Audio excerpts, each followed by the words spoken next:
It's all yours.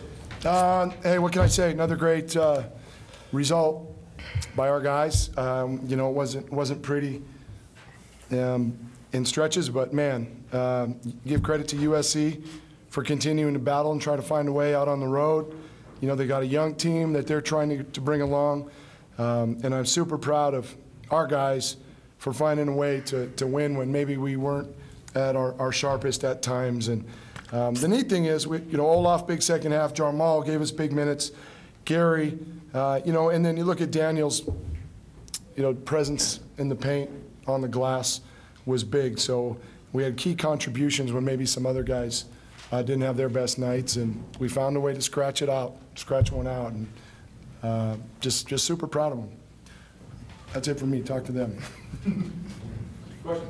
Gary, can you talk about that last stretch, the skill that you came up with, what you saw there before game? We knew they had to play for Lane Hart, so I just stayed on his hip, and I seen that they was trying to rescreen him at the top of the key in Jacob's turn, and I knew he was going to throw it, so I just shot the lane and got my hands on it. Were you aware that your dad was sitting pretty close to where that play happened, and the fact that he was honored today? Could you talk a little bit about that? What that meant to you? That's just a bonus, I think. I just play the game, and whatever day it is I'm gonna come out with everything I got, and just having this, it was his day, so I guess you should say it was a pretty good day. It was second day. Jarmal, you were really going at the basket today, not afraid offensively. Is that part of you just kind of trying to grow into attacking the basket more? You're not afraid of making those offensive moves down low? Coach really wanted me to be more aggressive, so that's what I was definitely trying to do. And as of late, we haven't been getting to the free throw line as much, and he said that's due to lack of getting to the basket. So I just try to do the best I can to help our team, get to the free throw line and get to the basket as much as possible. Yeah, Jarmal, can you talk about that 9-point stretch you had in the first half? I mean, what was clicking for you? I just felt lucky, and got hot at the right time, and you just get that feeling, and it lasted until I got tired, and then that's when it went downhill. But it was fun while it lasted. Lucky, you're referring to the one you banked in from straight away? No, I called that. The other ones were pretty good. I called the bank. Oh, okay. And you got your first three, though. Yeah. I see you. Gary, from where I was, I could actually hear your dad yelling at you in the first half, like giving you some words of encouragement. Did you hear him at all? Yeah, I see him over there. He gets my attention somehow, some way. I sometimes I don't know what he's saying, but most of the times I just go, okay. Only way to quiet him. I noticed before the game you went up and dapped him a little bit. Is that something you just wanted to do today, or? No, I do it every time he's at a game. Just respect and just get love from him. Jarmal, can you just talk about what Olaf's three-point stretch there did for you guys? It was a big boost. I told him after the game that really came at the right time, because I feel like that got us going pretty good in the second half, especially after they came out and made a three-pointer early on. We just didn't give up, and he got hot, and it was a good day. Wayne, how important was that to kind of get some momentum back at that point? Yeah, it was big because we lost some. We lost some at the end of the first half, and we were a little disappointed and shared that with our guys. And we challenged Olaf at halftime. He'd only had one rebound, and and he came out like so many of our guys do in the second half. When maybe they're not at their best in the first half, it's been Langston a few times, and he responded. So he made a great point. They banged a three, and you're like, oh, holy smokes, they're up one. And then boom, boom, boom, we took that momentum away from them. And then they battled back. They took another lead. But our guys showed incredible resiliency again, which is really kind of becoming the hallmark of this group. Just pretty darn good toughness there and finding ways. Yeah, Wayne, as you just mentioned, that halftime, USC had those last 9 points going into the first half. What was the locker room talk like at halftime? We got after them a little bit, matter of fact, but challenged some guys' toughness a little, and there was more than just one or two guys, because I thought we came out with great energy. We got off to a good start, but then we lost the mental focus, and we talk about winning those mental and physical battles for 40. So we just reminded them. I can't remember. I don't think we were breaking any chairs or anything in there.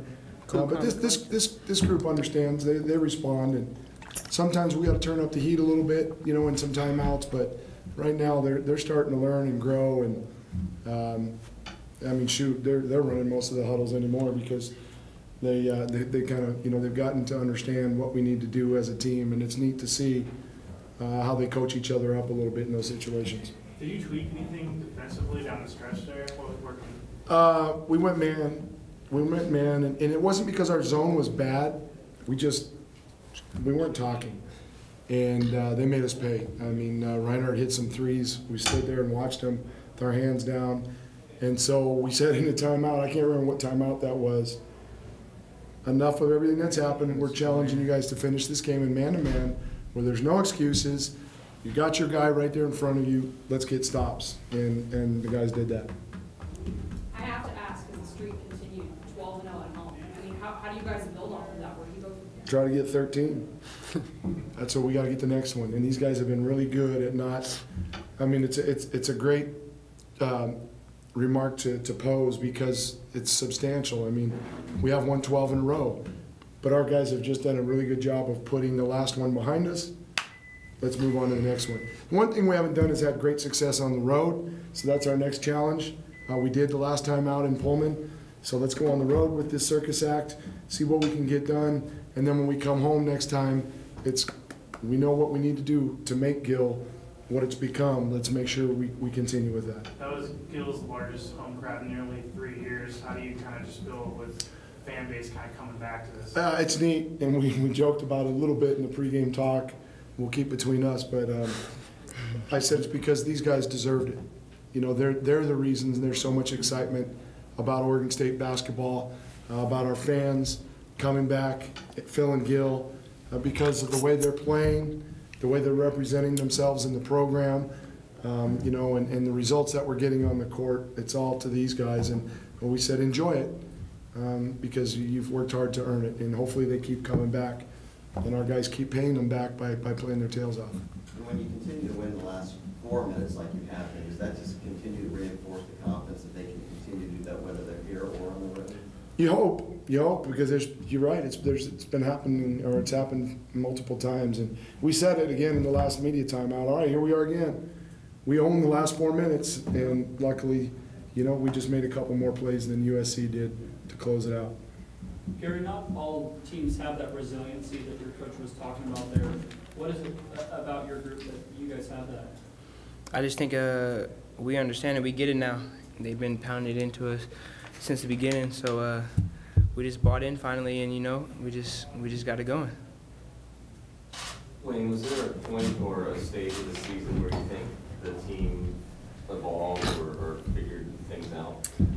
You know, I think we're still evolving, but I don't know if there's any one point because there's been some adversity along the way, right? Some potholes in the road, but we've just kept sending the same messages. We're not turning our back on anybody.